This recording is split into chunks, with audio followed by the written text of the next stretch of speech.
IPL ചരിത്രത്തിലെ ഏറ്റവും മികച്ച ഓൾറൗണ്ടേഴ്സ് അതാരൊക്കെയാ?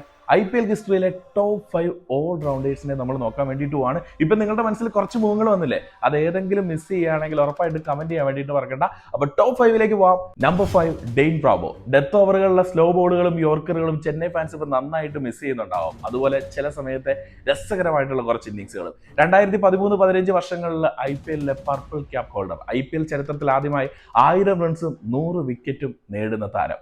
ഇനി നമ്പർ 4 വീണ്ടും ഒരു ചെന്നൈ താരം തന്നെയാണ് നമ്മുടെ രവീന്ദ്ര ജഡേജ. മാച്ച് വിന്നിംഗ് നോക്കുകളും എക്കണോമിക്കൽ ബൗളിംഗ് സ്പെല്ലുകളുമായിട്ട് ഇത്രയും സീസണായിട്ട് കൺസിസ്റ്റൻസി നിലനിർത്തുന്ന ഒരു താരം. രാജസ്ഥാന്റെ റോക്ക് സ്റ്റാർ ആയി തുടങ്ങി ഇന്ന് ചെന്നൈ സൂപ്പർ കിങ്സിന്റെ ജഡുവായിട്ട് നിലനിൽക്കുന്നു. ഈ ചെന്നൈ താരങ്ങൾ മാത്രമേ ഉള്ളൂ? ഞങ്ങളുടെ ലിസ്റ്റിൽ കുറെ ഓൾറൗണ്ടേഴ്സ് ഉണ്ടെന്ന് ഇപ്പൊ നിങ്ങളുടെ മനസ്സിൽ വന്നില്ലേ? ഇനി നമുക്കിപ്പോ ഒന്ന് ട്രാക്ക് മാറ്റാം.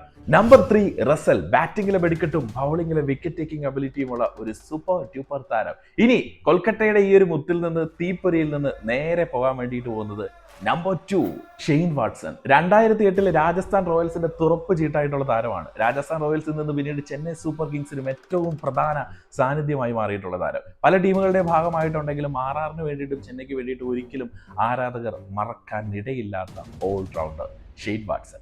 ഇനി നമ്പർ 1ലേക്ക് പോകാൻ വേണ്ടിയിട്ടുമാണ്. നമ്പർ 1 ആരായിരിക്കും?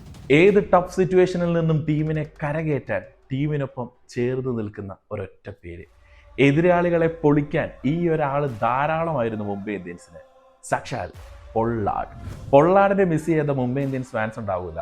പൊള്ളാഡിനെ മിസ് ചെയ്യുന്നുണ്ട് ഇപ്പം മുംബൈ ഇന്ത്യൻസ് ടീം. ഇത് ഒരു ഒന്നൊന്നര ഓൾറൗണ്ടർ ആയിരുന്നു കേട്ടോ. ക്രൂഷ്യൽ സിറ്റുവേഷൻസിൽ ബാറ്റ് കൊണ്ടും ബോൾ കൊണ്ടും മത്സരങ്ങളെ മാറ്റിമറിക്കുന്ന ഒരു പൊള്ളാഡ് ഇനി മുംബൈക്ക് ഉണ്ടാവും എന്നുള്ളത് ഒരു പ്രധാന ചോദ്യമാണ് കേട്ടോ. എനിക്കറിയാം നിങ്ങൾക്ക് ഇഷ്ടമുള്ള കുറെ പേരുകൾ ഞാൻ മിസ് ചെയ്തിട്ടുണ്ട്. അപ്പൊ അത് ഏതൊക്കെയാണെന്ന് ഒന്ന് കമന്റ് ചെയ്യാൻ വേണ്ടിയിട്ട് മറക്കണ്ട കേട്ടോ. അതുപോലെ എന്റെ റാങ്കിങ് ശരിയല്ല, മൊത്തത്തിൽ തകിടം മറിഞ്ഞ് കിടക്കുകയാണെന്നുണ്ടെങ്കിൽ ഒന്ന് ഉപദേശിച്ചാൽ മതി, ഞാൻ നന്നായിക്കോളാം.